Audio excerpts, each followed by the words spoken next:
Welcome back to the weekend wrap. No production, just my thoughts.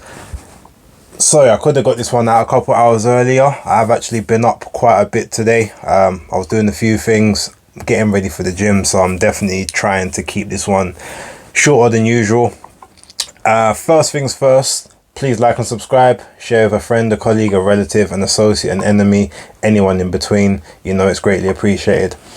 Before I get into any of my thoughts about yesterday, I do want to say a very big shout out to George Liddard and Bas Osterwegel. It was the last fight on the before the bell portion of the AJ versus Helenius card. If you haven't seen that fight, go watch it. 6 rounds. Obviously George Liddard is 4-0. I think Osterwegel was 5-1 or 5-0-1 or something along those lines. So he also pretty much didn't know much defeat himself.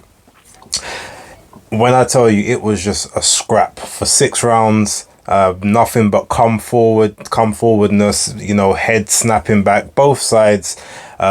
George Liddard obviously controlled a lot of that fight, but Osterwegel just wouldn't be denied. He got a granite chin. A couple times he looked like he was hurt, like the ref was about to jump in, but he came back swinging. He just worked and worked and worked. It was my favourite fight of the entire event. So yeah, if you haven't seen it, it's 6 rounds. It'll take you 18-20 minutes to watch, but it was a tremendous battle. And just the kind of thing which made me say, damn, maybe I should have gone to the event. That being said, I'm going to talk about a couple of the undercard stuff. I'm going to talk about the stuff that happened over in the US. Then we're going to get to the AJ thoughts right at the end of the video. So first things first, Campbell Hatton is extremely lucky that there was other fights that were busted on my accumulator, because I did say on Twitter, if he was the sole reason why my accumulator messed up, he was going to get trashed for the rest of the month, like mercilessly on Twitter. And I still might, but actually no, I won't. I'm not that petty. That being said, long story short, as I said before, I had no real hopes for him. If he gets to the British level, to me that would have been some achievement. Yes, he's more patient than he used to be, fine, but his punch selection is still pedestrian, his movement's still pedestrian, his defense is still pedestrian, everything is regimented and tailored. There's nothing about him that screams that there's even like a diamond in the rough.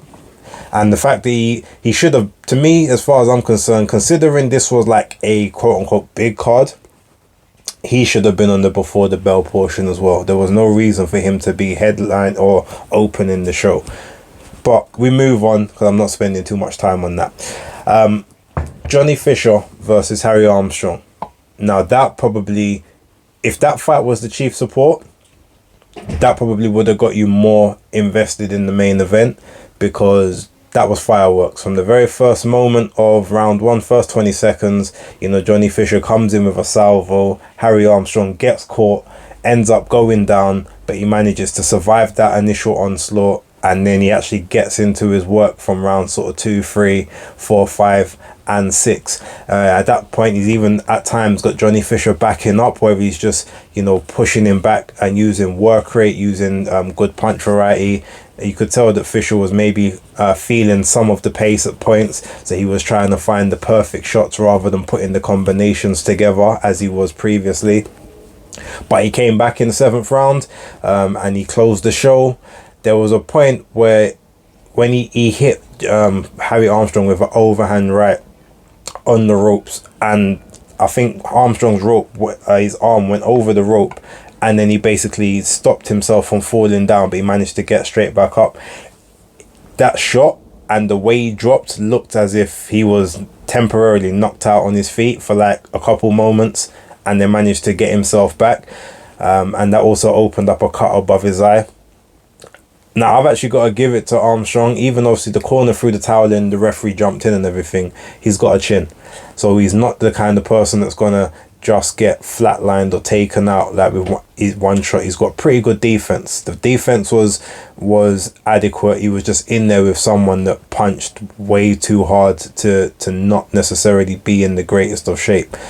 He had a good notice for the camp, but probably if he could drop maybe 10-15 pounds, like another stone, I reckon he could do something along sort of the Southern English area level, maybe even be up to British, where you can give someone a good test for that British title, because he's pretty handy. He's got good fundamentals and good punch selection. But yeah, Johnny Fisher just wasn't to be denied. So congrats to him. Go to Filip Hergovic and Dempsey Mckean. Right, Filip Hergovic definitely has an issue with southpaws. So if I was his team, I would not be trying to demand the Usyk fight next as the mandatory. I'd be looking to go in there with another southpaw, maybe someone like Ivan Daichko, or see if you can get Otto Wallin in the ring after the Murat Gassiev fight, maybe like January, February next year or something, because he needs to work on that. Also, I don't think he's got the greatest of gas tanks, so when he's not basically having it all his own way, the combinations ain't really there. He's seeming very disinterested at the moment. I don't know, his head just doesn't necessarily seem right. He's got decent foot movement, he's got good fundamentals, he's got good straight and correct punches as well, but he just doesn't work hard enough at the moment. I've seen him work a lot harder than that before. Maybe it's because he was in there against orthodox fighters, maybe it's because they were just levels below him. Maybe he's still suffering some kind of feelings, obviously, towards, from his father passing. I don't know.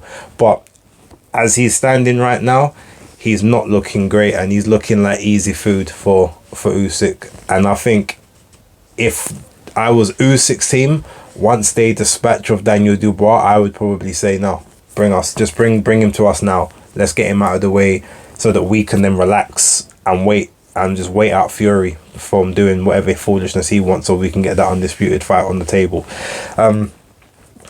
Dempsey did well towards the back end of the fight. He did start to push the pressure a bit. The first half of the fight, obviously, he stayed behind range, which I did kind of expect him to do. I didn't think the fight would go to the 12th round. I did say that I expected to be out of there sort of like round 7 or 8, up to the 10th. I did not expect it to go into the 12th, but Hergovic did find the shot that he had been waiting for, which basically buckled. It was a overhand. It wasn't even an overhand right. It was like a sweeping right from the sort of just around the guard. Caught Dempsey right on the temple, staggered him, and then he came in with the left behind that shot. And then, as Dempsey was falling towards the ropes, Hergovic did what I said he would do in the basis picks. He punched him. He did punch behind the head a couple times, both behind the ear and to the back of the head. He's got form for doing that. That's why if you're ever in a fight with him, you can't dip down in front, because as soon as you dip down, he will land that punch and he will aim it towards the back of the head and scramble you. And that's the reason that Dempsey was basically out on his feet. Even though he did collect himself quite quickly, as soon as the ref had waved it off, he was then okay to continue. But I knew that he wasn't gonna be given the opportunity to survive that. I'm surprised he did not get a point taken away for the excessive holding, not just obviously the clinching, but the double. He was literally double arm locking his hands like this around Hergovic. Numerous times within the fight. So it wasn't just tying up the arms, he was literally bear hugging him. And then on the ropes, there'd be numerous times he was literally grabbing the ropes with the gloves, and he's just staying there, laying there, not doing anything. And I would have thought the ref would have warned him or something, but nothing came of it. So okay, I guess that's going to be a new tactic. Now I've seen Dempsey do that in several fights. Normally he does it like when he's hurt, to get himself a rest before he can kind of go again. He did similar things to Johnny Rice, where I saw Rice hurt him a couple times, and that was his method to sort of get himself back together. But Dempsey, I think, comes from he has a former kickboxing background, if I'm not mistaken. So that explains why he's able to sort of take shots as well as he does. He is a tough guy, and this definitely won't be the end of him in general, but it also, I think, shows where he's at level wise, and he probably will be one of those fringe contenders, or one of those guys that basically you fight almost like a gatekeeper to that world level or to the title. Like, he's the kind of guy you're gonna have to fight before you get to that title, or you'll be in like fun fights with just other perennial fringe guys, and he'll probably amass a pretty good career in that realm if that's what he chooses to do. But this isn't the end of him. If he knows what his position is in the division, he can make some good money and have some very good fights and win quite a few of them. He definitely won't be anyone's punching bag moving forward, that's for sure. Chisora, Washington. I predicted that Chisora would win this by stoppage around sort of round 6 or 7. I didn't actually know it was a 10-rounder to begin with. I did think it was 12 rounds initially, but the reason I thought that is because one thing about Gerald Washington, he's very good at the start of fights, and then whether it's a gas tank, a mentality thing, he always kind of fades in and around sort of rounds 4, 5, 6, 7, and that's where he's normally in problems. Now, I knew he wouldn't fight the way he did against Adam Kovnatski, when he just basically met him head on and just tried to fight his fight, got found out. But I just thought Chisora would steam forward, just apply pressure, and, Washington would eventually fade. That didn't happen. And in actual fact, Washington will probably now be looking at that fight and thinking, why didn't I pull the trigger? Because there were many times from round 2 onwards where Gerald Washington was rocking Chisora's head back with, decent punches. They weren't his strongest punches, but they were clean and they were crisp. And even though Chisora always looks off balance, like, you can tell that some of those shots hurt him, even to the point, obviously, Washington, shoulder checked him, and Chisora went over. He doesn't often go over like that, so you can tell the balance ain't there. The poise isn't the same way it used to be. If Washington had have pressed the gas, had have basically timed the counters, he'd probably be looking at the knockout victory right now, or at least not got the victory on points.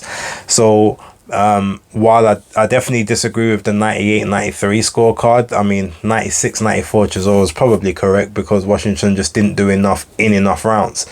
But that should be the end of Derek Chisora. However, I don't think it will be. I think he's definitely a person that boxing is going to retire, and not the other way around.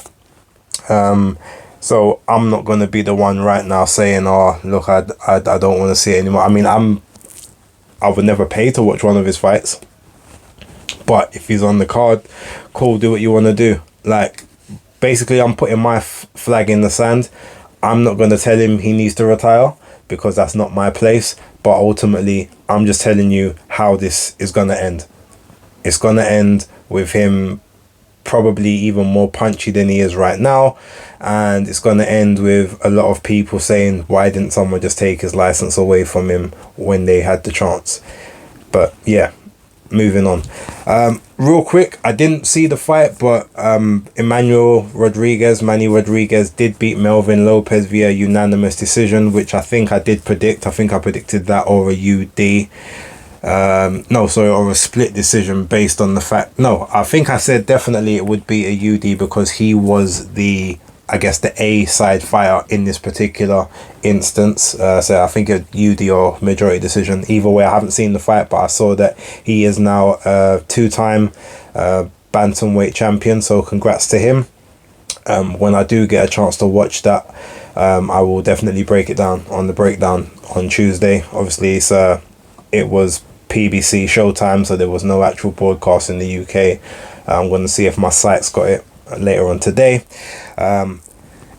Emmanuel Navarrete versus Oscar Valdez. I got that one wrong. I thought Oscar Valdez would catch him in between one of his wild attacks and actually sleep him on this particular occasion. I was wrong. Navarrete boxed a brilliant fight. He threw over 1,000 punches. I think it was like 1,037 or something along those lines. His punches were accurate. He didn't load up on a lot of them, but they was all stinging. They was all stiff, and Oscar Valdez's face showed the story at the end of it. So big ups to Emmanuel Navarrete. I look forward to what he does next. They say he wants a unification. I know Ashaki Foster's got Rocky Hernandez next. Joe Cordina is gonna be facing, I think, Mauricio Lara or someone like that. So I guess Ray Vargas is the only other. No, sorry, Ray Vargas is 126. So who's the other? Is it Puma Martinez? Is he? No, so he's down at 112. I can't remember who the other champion is at 130. But yeah, if he can get the unification with that guy, all power to him. But yeah, brilliant fight. 12-round war. And just what you like to see, two Mexicans going at it. It was just one guy just had relentless work rate. The other guy was trying to catch and counter a lot, take off the gloves and sort of enact his salvos. It just, it didn't come off for Valdez. Like I said, his face told a story in that fight. And if you haven't seen it, make sure you have a watch of that one, because classic quality, classic Top Rank, really good fight, and the crowd was into it as well. It was a very, very good crowd. I'm not sure exactly where they were. I know they was on the West Coast somewhere in America, but I can't remember where exactly. Okay, now let's talk about AJ and Helenius. Now, it's probably a good thing that I didn't do this immediately after the fight, purely because I think my perspective would have been a bit more negative than it is now. I did tweet out that I've always said that Anthony Joshua beats Deontay Wilder, but on this performance, I'm not sure. My biggest issue here is that Anthony Joshua, he said that Rob McCracken didn't teach him defense, and obviously by that I guess he meant that he was always like front foot aggressive. He would be the guy leading the action, but when it came to defense, he would get caught with, I guess, maybe the hard shots, etc. Well, I haven't seen him get hit as much as he did in the last two fights with Derek James than he did with Rob McCracken, and that's not including the first Usyk fight, because that first fight, he had Joby Clayton and Angel Fernandez in the corner as well, so that wasn't all Rob McCracken's work. Also, you could say the second from the second Ruiz fight up until then, that wasn't solely Rob McCracken. So yeah, it's the way that he's trying to block punches doesn't fit him. I think that suits more if you're kind of a southpaw, because the punches are coming from slightly different angles, and you're set up a little differently. But obviously we saw what a good jab does to that Derek James defense, a la Terence Crawford. Now, granted, they're not the same levels of opponents that we're in there with, but the thing what I don't understand is Anthony Joshua has the reach. He doesn't have the height over Helenius, but he has the reach advantage. So basically, if the two of them pump their jab out at the exact same time, Joshua's jab lands and Helenius's doesn't, because he's got longer arms, he's got longer reach. Yet he was tentative to throw the jab both to the head and to the body throughout numerous times within the fight. He was literally, even though he's got decent footwork, he wasn't moving lateral as he has done in previous fights. He was more sort of come forward, like, north to south as opposed to east to west.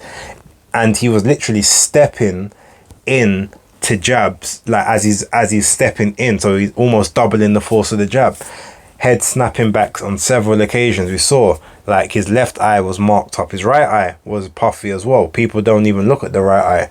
The lip was busted, the nose was busted, and all of this, I'm being patient, or I want to let me have my process. I want to be patient. Now, if you're trying to build up a punch resistance, I feel like there's maybe better ways to go about it, but if that's your process, that's your process. But my issue is Helenius's jab was really slow, and for the most part it was very telegraphed. yet you was literally walking onto it throughout the entire fight. Now, yes, you know, there was times you was obviously backing Helenius up, but there was a lot of times you was being backed up. Now, for me, if he's got the height on you, then the whole thing is you're supposed to be able to use your jab, double jab, with your longer reach to get yourself into that mid-range to then be able to shoot that right hand. We heard him in the corner saying, I think it was at the end of the 5th round, or the end of the 6th, I can't find the right. I can't find the right. Now, to me, I don't know whether or not, you know, Derek James told him how to get into range for that right. He said, you got to get your feet into range. I don't know if he told him how to do it because I didn't hear that in the corner. But if AJ figured it out in that 7th, then brilliant. But the fact that, you know, he was throwing away that throwaway shot to the glove and then that stab downstairs. He was doing that from earlier in the fight. So why could he not have got his feet into range quicker? And my other issue is if it's taken him 7 rounds to figure out how to get that range and to let that shot off, that's going to be a problem. Especially against someone like Deontay Wilder, who I never have good things to say about. But one thing that I will say about Deontay Wilder is that even if you're backing him up, unless you've got that jab in his face and making him just do the strong guard and keeping his arms tied there, if you throw anything apart from that jab, his reaction when he's scared is to fire. AJ's reaction is to tuck up, cover, back out, and then try and readjust. Deontay's one is to fire a shot to almost like get you off him. Hence why he was able to knock out Helenius in that 1st round. AJ can't afford to be hesitant and be thinking about how to initiate an attack with someone that's instinctually gonna throw a scared shot at him, especially if at that point he's got his back foot planted on the ground. So you're gonna have to offset and upset his rhythm to a point where he can't actually get that foot planted to throw that shot, because he has no power behind the shot unless that back foot is planted. And the way you obviously need to do that is to make sure you keep him, number one, on the back foot where he can't get set. Move laterally, not north to south. You need to move east to west, and you can't allow him to be in the corner either. If you could possibly get him on the ropes, but if you get him towards the corner and he can feel that turnbuckle, he can launch off of it. But even if you get him to the ropes, similar situation. That's what happened with Helenius. He leant back onto the ropes and threw the right straight out, like to catch Helenius, you know, in that moment of, like I said, trepidation. So there's a lot of things for you to be concerned about in that attack. And if you're there trying to overanalyze and think, I'm just trying to pick that perfect shot, you're going to let him basically walk you down or get himself set to throw that right hand at you. So I've got a lot of thoughts as to how that goes now. Now, ultimately, yesterday, it wasn't a terrible performance, but I do actually think that his performance against Franklin was better. He didn't get the highlight reel knockout, but I feel like he controlled a lot more in the Franklin fight. Now, part of that might be because he's been used to fighting the smaller guys recently, so he hasn't fought someone his own level since maybe Dominic Brazil or like Vladimir Klitschko. It's possible. I think Pulev was about 6'4", so again, still slightly smaller, but ultimately he's not getting he hasn't really been dealing with the people taller. So now I feel like he needs to fight another 1 or 2 people taller. Obviously, I've been screaming the FA Jagba fight since last year. I don't know if that will happen now, especially as he's fighting Zanko Zabutsky in like 2 weeks. And to be honest, I think Kosobutsky is going to take him out. So that's not going to be a viable option. But you're going to need to find someone of equal or taller size than you, if you're not, unless you do have to just go straight into the Wilder fight. But personally, I wouldn't advise it, because I feel like there's still a few things he needs to work on, especially that defense, that arm defense. To me, it doesn't look like it's working yet. It doesn't look like it's natural. It's okay for blocking hooks, but it doesn't seem to be working when it comes to the straight shot. And Deontay Wilder doesn't throw hooks. he throws a shot straight down the pipe, followed by maybe a left hook, but by that time the right's already connected. So yeah, that's my thoughts on it. There's a lot of work still to be done. Yeah, there will be some confidence in that right hand, and the fact that he can land and he can devastatingly put someone out of there. But we also do have to put into, you know, conscious it was Robert Helenius who has been knocked out like that on 3 other occasions, where, you know, cold slept on the floor, not just stopped on his feet or whatever. So maybe that's just the person you can put out in that fashion. I'm not gonna go in too much into the whole Tony Bellew thing. Look, I don't know Tony Bellew. I've seen him a couple of times. I purposefully don't necessarily speak to him. I don't like to be a fake person like that. I can't speak to people that I don't like generally, and I don't know why I don't like him. It's not a northern thing. I'm not sure, but I don't ever want to hear him on commentary if AJ or Chisora are fighting, because he can't be impartial. He can't read what he's seeing. I can't remember if he wasn't on commentary for the Usyk fights. I remember that he did post-fight analysis and everything, but he wasn't on commentary. But literally, he was there calling things that weren't happening. Oh, yeah, AJ's carrying him. Oh, no, he can really just, anytime he wants, he can get to that shot. He's just choosing not to let it go. I wonder why he's not letting it go yet. It's easy. He can find it. Rather than saying, raw, Helenius is, you know, unsettling in him, putting him on the back foot, you know. Oh, he's pinging him with the sharp jab. AJ needs to keep his head off the center line. Like, he's basically just being a cheerleader on comms. I don't want to hear that. And I don't think anyone else wants to either. And this is from someone that obviously I pay my subscription for the Zone. So I want to hear proper analysis. So I don't want to hear fanboys, you know, talking for people. I don't want to hear people's friends on there trying to give answers and excuses. I would have preferred if Sonny Edwards was on there, because he would have been calling the action as it was.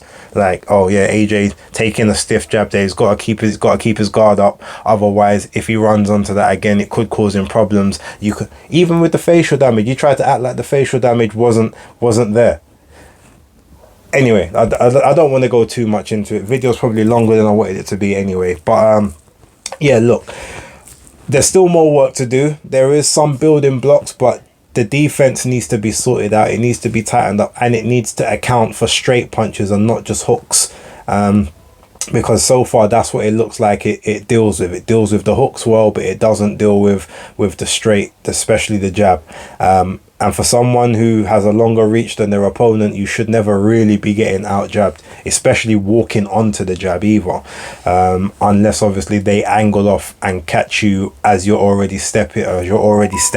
They move off to the side and catch you with the jab that way. That was understandable, but that's not what was happening. He was just getting beat to the jab by a guy that was slower than him consistently.